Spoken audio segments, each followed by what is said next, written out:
when you want to express something which doesn't fit into the limitations of logic, poetry becomes very useful. In those 4 lines, you can hit somebody in such a way that it really hits them and forever they'll remember. Those 4 lines just transforms their life. So poetry is a powerful tool like that.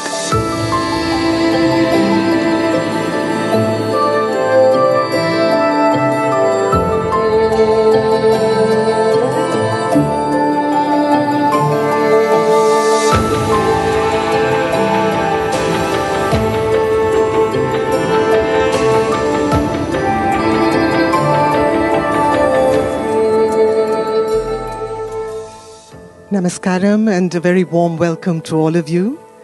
I'm delighted to be here at the launch of Sadhguru's new book of poems, Eternal Echoes. There are many of you here who are familiar with some of Sadhguru's work, and this is a chance to immerse yourself in over 500 pages of it.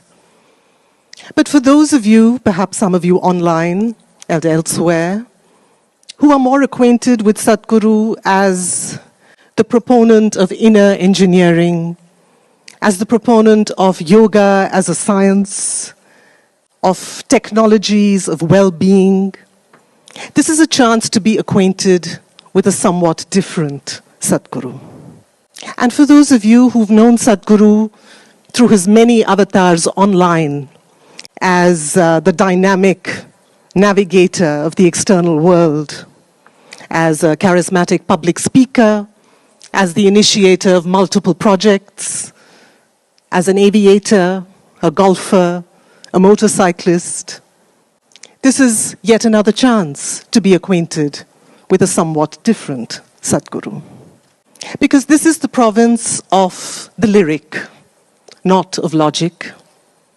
This is the province of the twilight world, not the province of 100-watt illumination.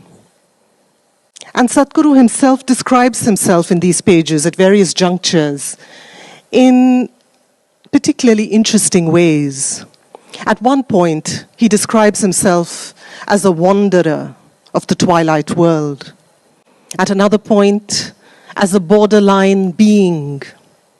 At yet another point, as a fathomless, empty page.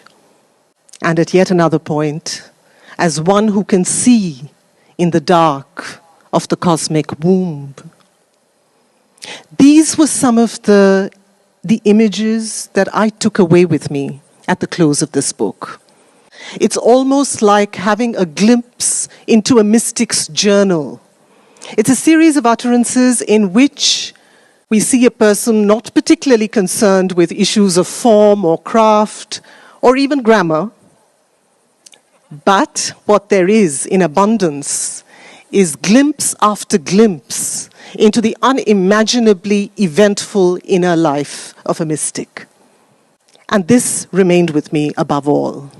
I think for those who are fascinated by the many faces, the many dimensions of Sadhguru, this offers a glimpse into him as that borderline being, standing on the cusp of diverse worlds, as a dual citizen of both the darkness and the light. And for those who are seekers, this book offers the chance to be transported to a place that I think every seeker is passionately and deeply curious about, which is the state of mystical union. And for devotees and disciples, this offers the chance to be transported to a place that every devotee yearns to be, which is the heart of the Guru. And on that note, I'd like to invite on stage the author of Eternal Echoes, Sadhguru.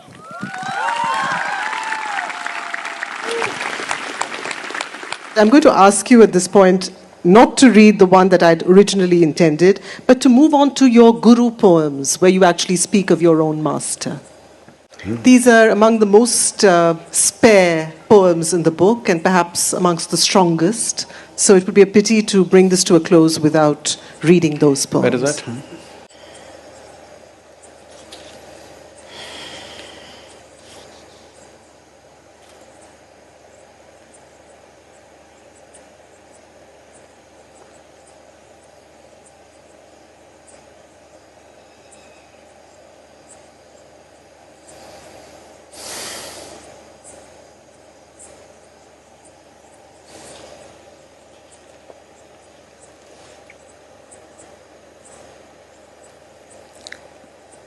My master,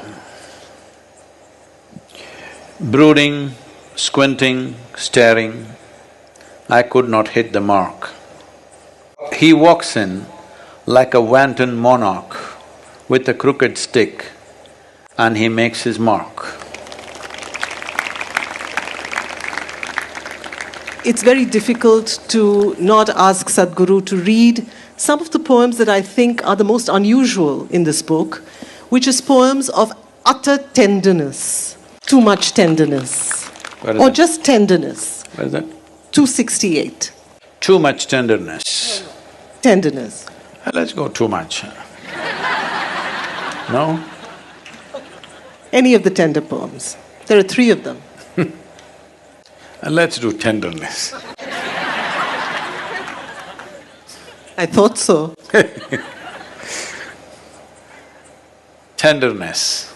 The irony of life that I should now be doing everything to bond myself, to bind myself, to demarcate boundaries that no one should cross, doing my best to be self-centered, all these antics just to keep this crumbling cage intact.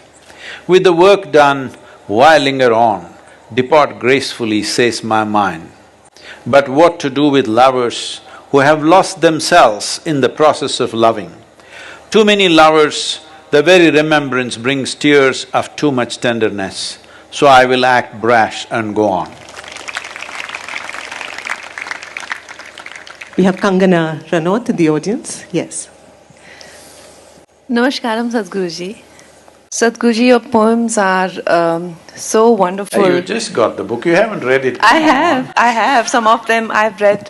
There is this poem which I just saw, Too Much Tenderness. I think you may have written about somebody you lost in your life. So do you feel a sense of, can you're putting your story out there? Is it cathartic for you? What is the purpose of it? See, only if you have something pent up, you need a cathartic process.